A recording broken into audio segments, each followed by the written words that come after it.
Can a single word make you attractive? You better believe it.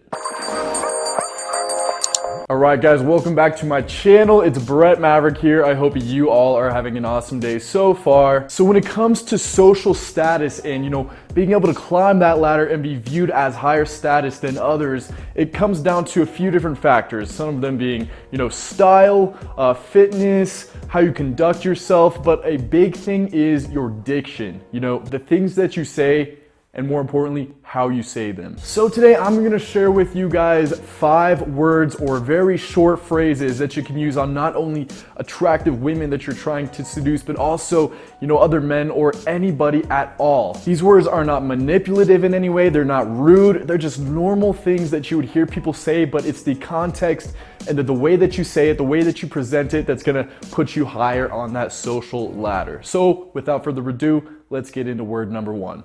The first word is okay. And it's not just okay like I just said it, it's more like okay. And the timing and the context that you want to use okay is after somebody says something about themselves usually that they think is impressive and they're expecting you to be impressed as well. And if you say it in a bit of a non-impressed way, very apathetic kind of okay, okay, that's cool. That's kind of like you're kind of just obliging them, you're kind of just patting them on the head. There you go. That's great. That's good. As compared to, oh, wow, that's awesome. You're giving them way too much value, way too much praise for something as simple as, where they work or how they just got a new couch or whatever the bullshit they're talking about is. And the way that you want to say it is kind of a higher pitched tone and with a rapport building tonality. So you kind of start strong, building up, and then dropping back down.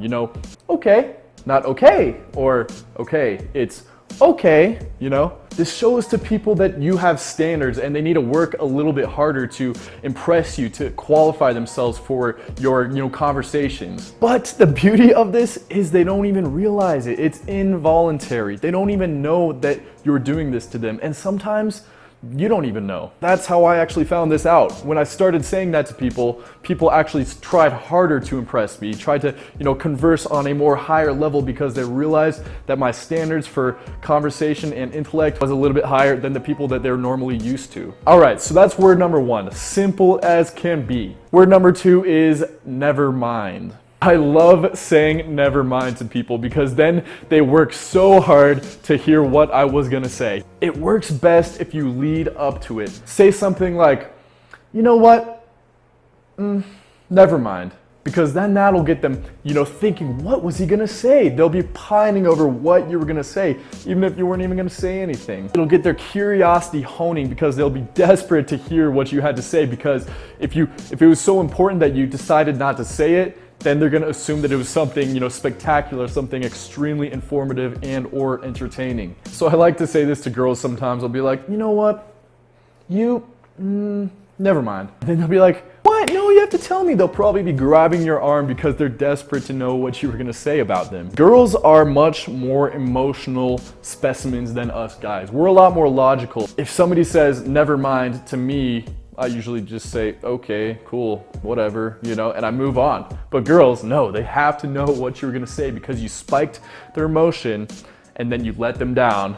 And then now they want that emotion to be spiked back up again. It's a bit of a push and pull. Okay, so that's number 2. Number 3 is only if.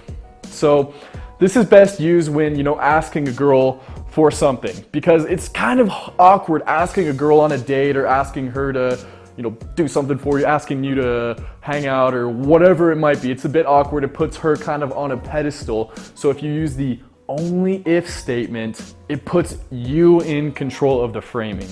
This is what I mean. So take for instance, hey, will you go to a movie with me? That would be option 1, right? That doesn't sound very good. It puts all of the power in her hand. She can deny you. She can make you look like an idiot. She can, blow you off. She can do an array of different things. But if you say something like, hey, let's go to a movie, but only if you're on your best behavior, then that's gonna get her, emotion spiked, just like we talked about before. She's gonna immediately know that you are high status and that you probably have an abundance of girls that you could choose from to take to this movie. It's a qualification that she be on her best behavior, but also it's playful banter, and girls love that. It really spikes their emotion like we just talked about. Another one is, you wanna come watch a movie at my place? But only if you promise not to try to seduce me. Because one of women's best, most powerful weapons is the fact that they are usually in control of sex. They're usually the ones that decide whether it's happening or not. But if you come right out the gate letting them know, no, I'm the one making these decisions, then it's gonna build that attraction immediately in her head because it puts her in the more submissive state. So, number 3, only if. All right, number 4 is, that's okay. You might be thinking, what the heck is the difference between okay and that's okay? There's a huge difference. Completely different context. Let me explain. You use that's okay after you ask somebody a question. A good one for a girl would be, is that your real hair or are those extensions? 9 times out of 10, she'll say, oh, they're extensions. Say, oh, that's okay. They look nice anyways, Like, you're a little let down, but you're still interested in her, And subconsciously, she'll immediately pick up on that. Girls go into these settings, bars and clubs with these massive egos. They probably got to skip the line. They probably got in for free. They probably got multiple drinks already for free. So saying something like this kind of just brings them in towards your level. This makes it a little bit more fair. After all, women do have a multitude of unfair advantages over us guys, like makeup, hair extensions, nails, all that good stuff. All right, so that's number 4. Last but not least, number 5 is no.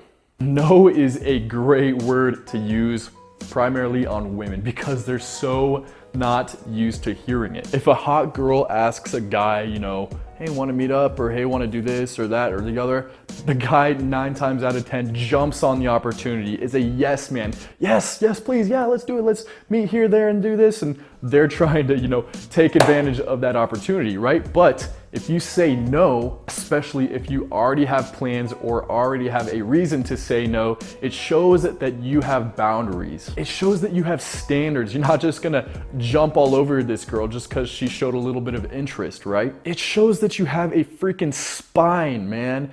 Think of all the movies that you've watched where there's an alpha male man who has an easy time getting women. The man is usually the one in control of the frame. He's the one that has the ability to say no, to redirect the framing, to reframe, and to make it clear that he is in control of the situation. It also shows that you probably have an abundance of other choices. Even if it doesn't work out with this one girl, then you probably have a handful of other girls that you could choose from to, take a different path, right? The desperate guy is the guy that always says yes, and he's the guy that finishes with it in his hand. So guys, that's my 5 words or phrases that will make women attracted to you. I do have to give credit where credit is due. A few of these phrases I actually learned from RSD channels such as RSD Max and RSD Julian. I'll put the links to those channels down below. If you're interested, you can go check them out. All right, guys, thanks for watching. If you haven't already, subscribe, turn post notifications on, and until next time, peace out.